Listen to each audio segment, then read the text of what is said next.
Bharatiya Janata party की तरफ से आज आसनसोल के शीतला इलाके में स्थित भाजपा के जिला कार्यालय में एक संवाददाता सम्मेलन का आयोजन किया गया। भाजपा जिला अध्यक्ष बप्पा चैटर्जी, आसनसोल नगर निगम के नेता प्रतिपक्ष चेताली तिवारी, भाजपा पार्षद इंदिरा आचार्य आदि ने पत्रकारों को संबोधित किया। यहाँ पर भाजपा नेताओं ने पीवीटीवी के माध्यम से ये बातें कही। আপনারা তো দেখতে পাচ্ছেন আসানসোল একটা ঘুমিয়ে যাওয়া শহর হয়ে দাঁড়িয়েছে। আসানসোলকে আমরা জাগাবার জন্য এই আন্দোলন করছি। আসানসোলের মানুষের যে স্বার্থ, সেই স্বার্থ থেকে মানুষকে বঞ্চিত করা হচ্ছে। তাদের ট্যাক্সের পয়সা, আসানসোলের মানুষের ট্যাক্সের পয়সাতে আসানসোলের কাজকর্ম করা হচ্ছে না। কেন্দ্রীয় সরকার সব দিচ্ছে, কিন্তু রাজ্য সরকার সব লুটেপুটে খেয়ে ফেলছে।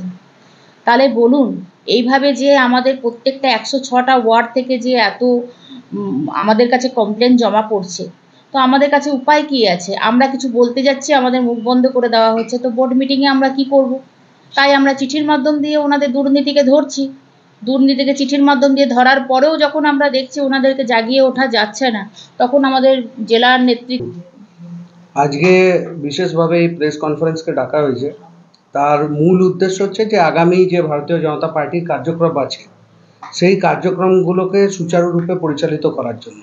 আমরা জানি ইতিমধ্যেই যে আমাদের বিভিন্ন ইস্যু নিয়ে বিভিন্ন পর্যায়ে আমরা মানুষের যে দাবি দাবা আছে সেগুলোকে রাস্তায় তুলে ধরেছি। আমরা ইলেকট্রিকের চরম মূল্য বৃদ্ধি, দুর্নীতি, সেই বিষয়টা তুলে ধরেছি।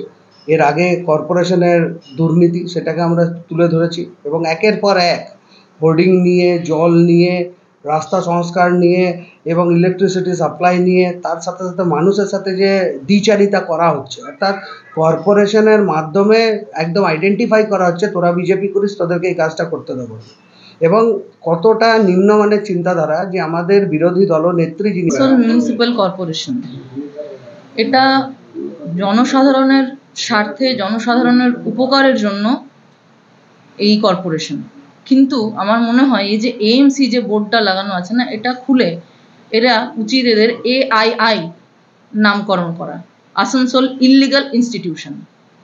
এরা যেভাবে দুর্নীতি চালিয়ে চলেছে, আগামী দিনেও আমরা গত বছরেও গত যে সেশনটা ছিল, যখন বোর্ড ছিল, আমি তো গত বোর্ডেরও মেম্বার ছিলাম, কাউন্সিলর ছিলাম, তখন আমরা আসানসোলের যে উন্নতি দেখেছি, এখন কিন্তু তার গুণাক্ষরেও মানে ছুঁচের মতনও তার কোনো উন্নতি হয় না। কারণ টেবিলের ওপরে না যা চিঠি সই টই করা হয় বা যা কিছুই লেনাদেনা হয়, সব টেবিলের নিচে হয়। অতএব আসানসোলের জনগণের উপকারের জন্য নয়, আসানসোলের জনগণের অপকারের জন্য ওরা বসে আছে। তো সেই ইললিগাল ইনস্টিটিউশনটাকে বন্ধ করে যদি যে এএমসি নামটা আছে সেদিকে যদি ওনারা ফোকাস করেন এবং আসানসোলের জনসাধারণের জন্য যদি ওনারা কাজ করেন, তাহলে মনে হয় খুব ভালো হয়। এবং যেহেতু আজ 3 বছর হতে চললো, ওনারা কেউ এই ব্যাপারে কেউ। आसनसोल से बीजू मंडल की रिपोर्ट, PVTV न्यूज़।